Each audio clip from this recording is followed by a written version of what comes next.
ಯಾವಾಗಲೂ ಒಂದೇ ಥರ ತರಕಾರಿ ಪಲಾವ್ ತಿಂದು ಬೇಜಾರಾಗಿದ್ದರೆ ಈ ಥರ high protein soya chunk pulao ಮಾಡ್ಕೊತೀನಿ, ನಿಮಗೆ ತುಂಬ ಇಷ್ಟ ಆಗುತ್ತೆ. ಹಾಯ್ ನಮಸ್ತೆ, ವೆಲ್ಕಮ್ ಟು ಮೈ ಚಾನಲ್. ನಾನು ಲೀಲಾ. ಬನ್ನಿ ನೋಡೋಣ ಹೇಗೆ ಮಾಡೋದು ಅಂತ.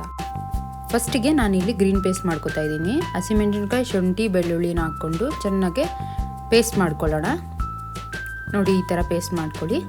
ಅದಾದಮೇಲೆ ಅದೇ ಮಿಕ್ಸಿ ಜಾರಲ್ಲಿ ನಾನು ಟೊಮೆಟೊನ ಹಾಕ್ಕೊಂಡು ಟೊಮೆಟೊ ಪ್ಯೂರಿನ ಮಾಡ್ಕೊತೀನಿ.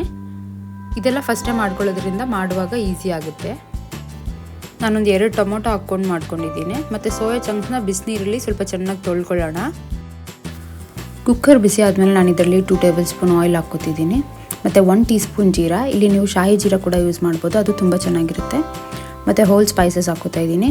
ನಾನು ತುಂಬ ಕಡಿಮೆ ತೊಗೊಂಡಿದ್ದೀನಿ, ನಿಮಗೆ ಇದು ಜಾಸ್ತಿ ಇಷ್ಟ ಆದರೆ ತೊಗೋಬೋದು. ಮತ್ತು ಕರಿಬೇವು, ಹಚ್ಚಿಟ್ಕೊಂಡಿದ್ದಂಥ ಈರುಳ್ಳಿನ ಹಾಕಿ ಸ್ವಲ್ಪ ಹೊತ್ತು ಫ್ರೈ ಮಾಡ್ಕೊಳ್ಳೋಣ. ಅದು ಸ್ವಲ್ಪ ಕಲರ್ ಚೇಂಜ್ ಆಗೋ ತನಕ ಮಾಡಿಕೊಂಡ್ರೆ ಸಾಕಾಗುತ್ತೆ. ನೋಡಿ, ಇಷ್ಟಾದರೆ ಸಾಕು ಅನಿಸುತ್ತೆ. ಈಗ ನಾವು ಮಾಡಿಟ್ಕೊಂಡಿದ್ದಂಥ ಗ್ರೀನ್ ಪೇಸ್ಟ್ನ ಇಲ್ಲಿ ಹಾಕ್ಕೋತಾ ಇದ್ದೀವಿ. ಇದು ಹಾಕ್ಕೊಂಡು ಸ್ವಲ್ಪ ಹೊತ್ತು ಹಂಗೆ ಫ್ರೈ ಮಾಡ್ಕೋಬೇಕು. ಆ ಶುಂಠಿ ಬೆಳ್ಳುಳ್ಳಿ ಸ್ಮೆಲ್ಲೆಲ್ಲ ಹೋಗಬೇಕು.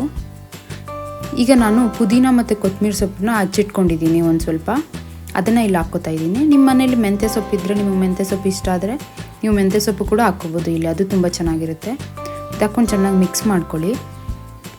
ಅದಾದಮೇಲೆ ನಾನು ಸ್ವಲ್ಪ ಅರಿಶಿನ, ಸ್ವಲ್ಪ ಧನಿಯಾ ಪೌಡರ್ ಹಾಕ್ಕೋತಾ ಇದ್ದೀನಿ. ಖಾರದ ಪುಡಿ ಹಾಕ್ಕೊಂಡಿಲ್ಲ, ನಿಮಗೆ ಬೇಕಾದರೆ ನೀವು ಹಾಕ್ಕೊಳ್ಳಿ. ನಾನು ಹಸಿಮೆಣಸಿನ್ಕಾಯಿ ಜಾಸ್ತಿ ಯೂಸ್ ಮಾಡಿದ್ದೀನಿ ಅದರಿಂದ.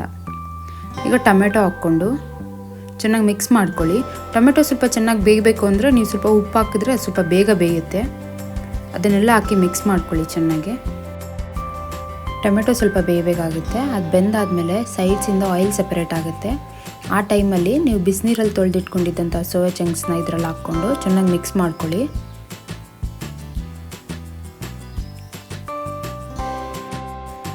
ನಾನಿಲ್ಲಿ 2 ಟೇಬಲ್ ಸ್ಪೂನ್ ಆಗೋಷ್ಟು ಮೊಸರನ್ನ ಹಾಕ್ಕೋತಾ ಇದ್ದೀನಿ. ನೀವು ಬೇಕಿದ್ರೆ ಹಾಕ್ಕೋಬೋದು, ಇದು ಆಪ್ಷನಲ್, ಹಾಕ್ಕೊಳ್ಳೇಬೇಕಂತ ಏನಿಲ್ಲ. ಸ್ವಲ್ಪ ಗರಂ ಮಸಾಲ ಹಾಕ್ಕೊಂಡು ಮಿಕ್ಸ್ ಮಾಡ್ಕೋಬೇಕು. ಇಲ್ಲಿ ನಾನು 3 ಕಪ್ಪಷ್ಟು ಅಕ್ಕಿನ ತೊಳೆದು ಇದರಲ್ಲಿ ಹಾಕ್ಕೋತಾ ಇದ್ದೀನಿ. ನಾನು ಯಾವ ಕಪ್ಪಲ್ಲಿ ಅಕ್ಕಿನ ತೊಗೊಂಡಿದ್ನೋ ಅದೇ ಕಪ್ಪಲ್ಲಿ 6 ಕಪ್ಪಷ್ಟು ನೀರನ್ನು ಇದರಲ್ಲಿ ಸೇರಿಸ್ಕೋಬೇಕು. ಉಪ್ಪನ್ನ ನೋಡ್ಕೊಂಡು ಹಾಕ್ಕೋಬೇಕು. ನಾವು ಆಲ್ರೆಡಿ ಟೊಮೆಟೊ ಬೇಯುವಾಗ ಒಂದ್ಸಲಿ ಹಾಕಿದ್ದೀವಿ ಅದರಿಂದ. ಈಗ ಚೆನ್ನಾಗಿ ಮಿಕ್ಸ್ ಮಾಡಿಕೊಂಡು ಕುಕ್ಕರ್ನ ಕ್ಲೋಸ್ ಮಾಡೋಣ. ಕುಕ್ಕರ್ನ 2 ವಿಜಿಲ್ ಕೂಗಿಸ್ಕೋಬೇಕು. 2 ವಿಜಿಲ್ ಆಗಿದೆ. ಈಗ ಓಪನ್ ಮಾಡಿ ನೋಡೋಣ. ನೋಡಿ, ತುಂಬ ಚೆನ್ನಾಗಿ ಆಗಿದೆ ಪಲಾವ್. ಈಗ ನಾನು 1 ಟೇಬಲ್ ಸ್ಪೂನಷ್ಟು ತುಪ್ಪನ ಹಾಕ್ಕೊಂಡು ಚೆನ್ನಾಗಿ ಮಿಕ್ಸ್ ಮಾಡ್ಕೋತಾ ಇದ್ದೀನಿ.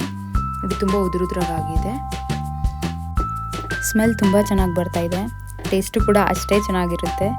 ನೀವು ಒಂದ್ಸಲಿ ಟ್ರೈ ಮಾಡಿ. ನಿಮ್ಗೆ ಇಷ್ಟ ಆದರೆ ಲೈಕ್ ಮಾಡಿ, ಫ್ರೆಂಡ್ಸ್ ಆ್ಯಂಡ್ ಫ್ಯಾಮಿಲಿ ಜೊತೆ ಶೇರ್ ಮಾಡಿ. ಇದೇ ಥರ ರೆಸಿಪೀಸ್ಗೆ ಸಬ್ಸ್ಕ್ರೈಬ್ ಮಾಡೋದನ್ನು ಮರಿಬೇಡಿ. Thank you.